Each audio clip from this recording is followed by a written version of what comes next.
안녕하세요. 공인중개사 허준혁입니다. 자, 오늘은 토지를 우리가 매입을 하려고 할 때 주의해야 될 점들이 있잖아요. 자, 그 중에 한 가지를 이제 말씀드리려고 하는데요. 자, 우리가 흔히 생각하기에는 이 가장 복잡하지 않고 간단할 것만 같은 땅은 과연 어떤 땅이 있을까요? 아마 대부분이 이제 지목이 대라고 되어 있는 나대지를 먼저 떠올리실 거예요. 아무래도 이 토지를 구입하려고 하는 이유가 집이나 건물을 짓고자 하는 것이 주요 목적이다 보니까 이 나대지를 선호하는 경향이 많거든요. 아무래도 건축 허가를 받는 데 있어서 상대적으로 그 절차가 더 간편할 것이다 라고 생각을 하기 때문이겠죠. 자, 그러면 이 나대지의 경우에 땅 위에 진짜 깨끗하게 아무것도 없이 이 토지만 있는 경우, 이때는 정말 별 의심 없이 그냥 바로 계약을 해도 될까요? 깨끗한 나대지라고 할지라도 이 계약하기 전에 반드시 신중하게 체크하지 않으면 나중에 골치 아픈 일을 겪게 될 수도 있어요. 자, 그럼 오늘은 이 나대지를 구입하려고 할 때 과연 어떤 부분을 주의해야 되는지, 자, 그 부분을 한번 알아보도록 하겠습니다. 자, 오늘도 구독하기, 좋아요 부탁드릴게요. 자, 우선 땅 위에 건물이 없더라도 건축물 대장이 남아있는지 한번 꼭 확인을 해 보셔야 돼요. 아니, 건물이 없는데 무슨 건축물 대장을 확인하라고 그러냐 라고 생각하실 수도 있지만, 반드시 이 건축물 대장이 있는지 없는지를 확인할 필요가 있어요. 처음부터 그 땅이 나대지였을 수도 있겠지만, 자, 때로는 기존의 건축물이 있다가 철거된 것일 수도 있거든요. 자, 그런데 이때 만약에 건물은 멸실이 돼서 없어졌는데 건축물 대장은 그대로 존재하고 있는 경우가 있어요. 자, 그런데 이런 경우가 닥치게 되면, 자, 건축을 하려고 마음을 먹고 그 토지를 매수한 매수인은 매우 곤란해지는 상황에 처하게 될 수도 있습니다.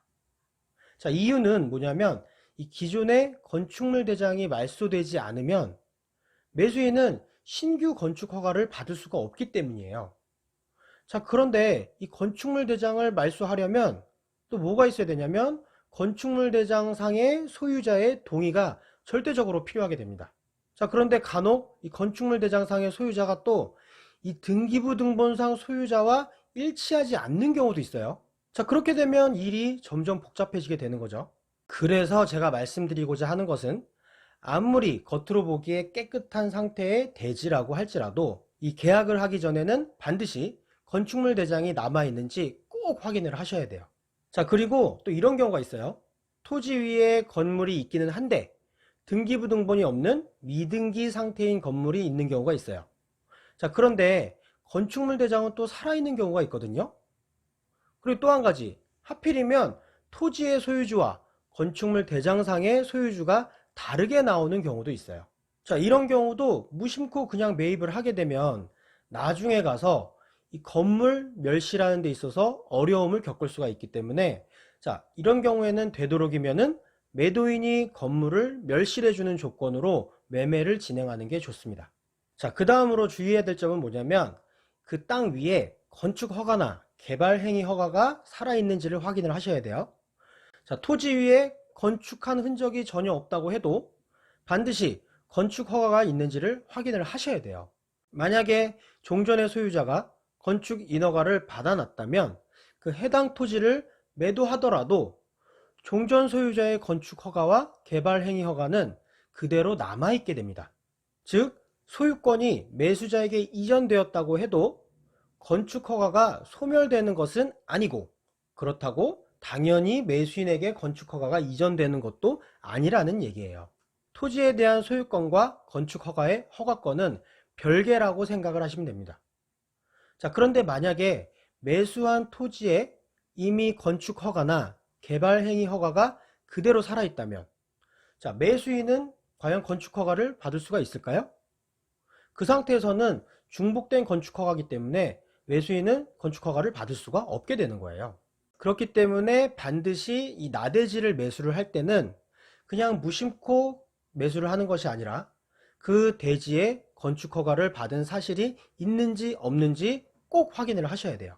그리고 이 건축 허가 여부를 확인하는 데 있어서도 매도인에게 그냥 구두로 물어보는 방법으로 확인하는 경우가 있는데, 매도인에게 구두로만 확인할 것이 아니라 반드시 그 해당 관청의 건축 인허가 관련 부서에 직접 문의를 하셔서 확인을 하는 게 좋습니다.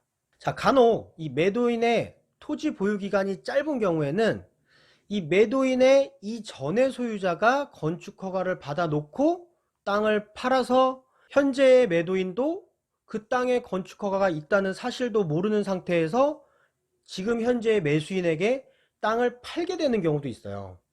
자, 이런 경우는 매도인도 자기 땅에 건축 허가가 있었는지 없었는지 모르는 상태에서 매매를 하는 거거든요.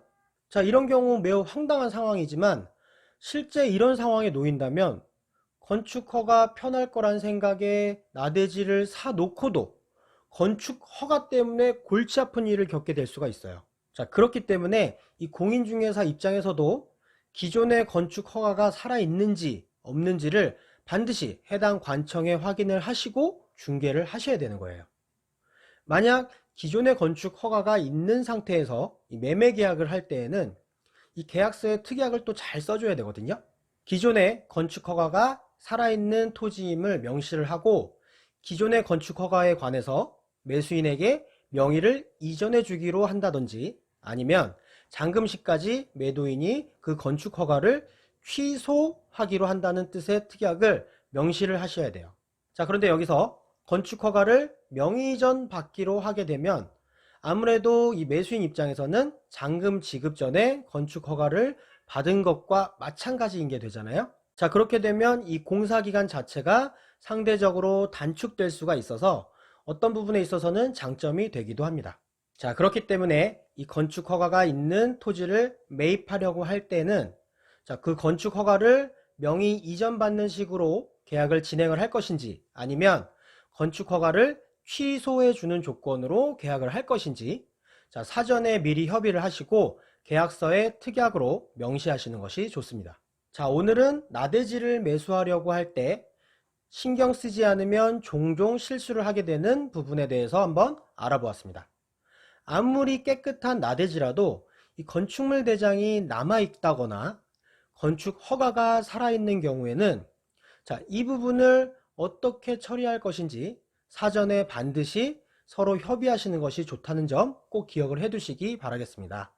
자, 오늘도 영상 끝까지 봐주셔서 감사합니다. 구독하기, 좋아요 부탁드릴게요.